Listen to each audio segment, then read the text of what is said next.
Bienvenidos a este curso práctico para el manejo del LeapFrog Geo.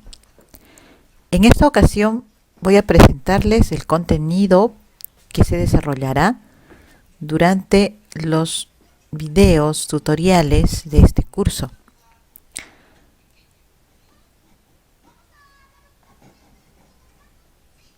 Bien, en el contenido que debemos abordar está la descripción de lo que es el entorno de LeapFrog, cómo ingresar los datos de perforación, de exploración, cómo visualizar los datos, generar la parte topográfica, construir los modelos geológicos en diferentes tipos de geología y la digitalización a partir de secciones JPG. Generar secciones a partir de los modelos tridimensionales, hacer un diseño de impresión, interpolaciones y estimaciones en LeapFrog y aplicación del control estructural. Bien, este contenido se verá desarrollando a medida de que avancemos con 6 proyectos que tenemos ahí en los cuales se va a estar trabajando para desarrollar estos temas. Para empezar vamos a recordar cómo es un proyecto de exploración ya en el momento en que se hace perforación diamantina. Y es por esto justamente que es necesario el uso de softwares como LeapFrog y otros que nos permiten ingresar los datos de manera ordenada y poderlos ver en 3 dimensiones, ¿no? Para poder hacer una interpretación en 3D. Para esto necesitamos recoger la información siguiente. Primero los datos de Collar, como vemos aquí, que corresponden al punto de ubicación de la plataforma, exactamente en la coordenada del punto en el cual empieza el sondaje, ¿no? En la superficie terrestre. Bien, esto va a tener un ángulo de inclinación. En el momento de la perforación, este dato también va a ser recogido. Entonces, vamos a revisar qué información necesitamos clasificar. Nosotros vamos a poder obtener de la interpretación de la perforación, vamos a poder utilizar los datos del collar, que es la ubicación del punto en superficie, los datos de survey, que son los datos que nos permiten medir la inclinación de este sondaje o la forma como se comporta su geometría en el interior de la Tierra. También vamos a poder ingresar los intervalos que se han analizado. Luego de hecho el logueo y recogidas las muestras para mandarlas al laboratorio, vamos a organizar esa información y ubicarla en el respectivo intervalo a la que pertenece, para que podamos hacer una interpretación clara con los datos. En todo momento, en el trabajo exploratorio es necesario hacer un control de calidad para hacer que en este momento en que nosotros ya introducimos la información en el software, los resultados sean los más confiables. La manera de organizar esta información va a ser colocarla en mínimamente 3 hojas. Aquí tenemos una cuarta hoja que es la información de geología. Mínimamente deberíamos tener Collar, Survey y Assay. En este caso, Collar va a ser la hoja donde vamos a poder organizar todos los registros de sondajes, el total de registros de sondajes. Y es decir, si en ese proyecto tienes 20 sondajes, pues en Collar tendrás la ubicación de los 20, con su respectivo ID, que viene a ser la primera columna en tu hoja, en una columna, colocaremos los nombres de los sondajes o los códigos con los cuales fueron nombrados, y en cada uno de ellos la coordenada X, Y, Z. ¿Ya?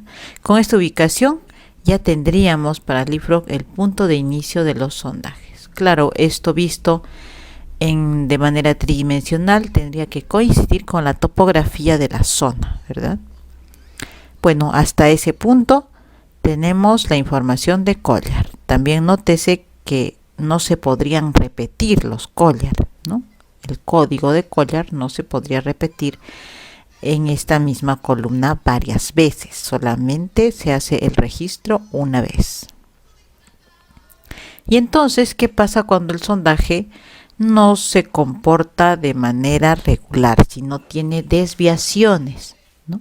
Recordemos esta imagen. El sondaje en la realidad no va a mantener esta orientación, la inclinación con la cual se empieza la perforación, sino en el transcurso en que se va ingresando a la tierra va a presentar una desviación, y esta desviación va a poder ser medida y recogida con equipos como el Reflex u otros equipos que puedan utilizar en los proyectos. Estos equipos nos van a permitir determinar cada cierto intervalo, es decir, cada 50 metros, cada 100 metros, o depende cómo sea programado, el ángulo nuevo del que está tomando el sondaje, la dirección nueva que está tomando el sondaje cada cierta profundidad. Y entonces, en este caso, sí, para un mismo taladro podríamos encontrar varios datos. Es decir, un dato a los 0 metros, que es siempre el primer dato, 0 metros de profundidad. Otro dato a los 50 metros de profundidad y otro a los 100 y etcétera. Por lo cual en Survey sí vamos a poder ver repetido un mismo nombre de sondaje, tantas veces como se tenga el dato. Aparte de ello, nosotros vamos a poder agregar aquí AT, que en este caso sería el punto en el cual se recoge el dato. El primer punto siempre sería 0, que representa la superficie, es decir, a 0 metros de profundidad. Seguido tendríamos en el mismo sondaje tal vez a 94 metros, como dice acá en la diapositiva. Y así sucesivamente hasta lograr recoger toda la información de desviación. En la siguiente columna tenemos el dato del azimut y la otra es la inclinación o el dip. De acuerdo con estos datitos ya tendríamos dibujada la geometría de nuestros sondajes, de tal forma que terminados los datos del sondaje primero se siguen indicando los del segundo sondaje y así rellenando muchas más filas seguramente que en Collier, ¿no? Terminado esto tenemos la hoja de ASAI. En ASAI vamos a tener la información también compilada de los sondajes, pero en este caso vamos a tener un intervalo. Como ven, aquí existe el campo from to y después viene un campo con los respectivos valores. From indicará desde qué profundidad y to hasta qué profundidad, desde y hasta. Regresando a nuestro gráfico. Viendo que estos son los intervalos analizados, ¿no? Podríamos suponer que las muestras se recogieron desde 100 metros de profundidad hasta 102 metros. Se recogió una primera muestra. Después de los 102 metros hasta los 103 metros, otra muestra. Y así vamos recogiendo las muestras de las zonas interesantes. No siempre se recoge de todo, sino solamente de las zonas de interés. Es decir, que ASAI no siempre empezará en 0, pero sí va a ir de manera creciente. Ya se va a organizar de manera creciente. Es decir, si yo acá en el primer intervalo he puesto de 2 metros a 4 y después voy de 4 a 6 y ya estoy más o menos en 20 metros de profundidad. No puedo permitir que en ese mismo sondaje aparezca la muestra de 0 metros a 2 metros recién, ¿no? Eso ya no sería leído, porque ya se pasó, es de manera ordenada tiene que estar esto, ¿ya? Creciente. Bien, entonces tenemos aquí que indicando el intervalo, por ejemplo aquí el intervalo en este sondaje de 4 a 6 metros de profundidad, ¿no? Un intervalo de 2 metros, ¿verdad? Entonces en este intervalo se recogió una muestra que después de analizada arrojó 0.039 gramos por tonelada de oro. ¿De acuerdo? De esa forma es como se va a poder entender. Claro, no siempre solo es oro.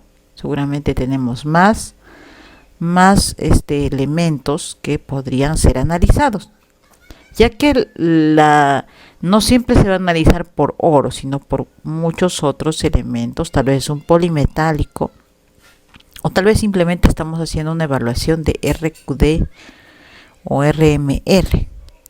Entonces, podríamos utilizar esos datos numéricos aún. Bien. Por lo cual esos datos vamos a poder ingresarlos indicando nosotros mismos el encabezado o el nombre de esta variable que está ingresando. En la cuarta hoja que aquí hemos colocado de ejemplo estaría la geología y podría haber una quinta hoja de también from to, tal vez de zonas de alteración o de zonas de fallas o de otras características que ustedes hayan podido describir y cuyo intervalo no coincidía con las anteriores hojas. Ok, entonces hasta ahí vemos que podría tener una hoja también from to, información from to, pero esta vez de geología, indicando un intervalo y el código correspondiente de la litología. Para este ejemplo, pues no se nota muy claramente porque me dice que de 0 a 2.3 tengo una litología 1 y después no varía, no habría sentido. Entonces se supone que en estos intervalos la litología es diferente.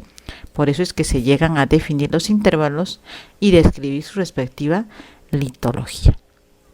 Bien, este es un ejemplo de cómo se debería ordenar y así se usa no solo en este programa, sino en muchos otros programas. Es la manera que hasta ahora se conoce más adecuada para organizar datos de perforación.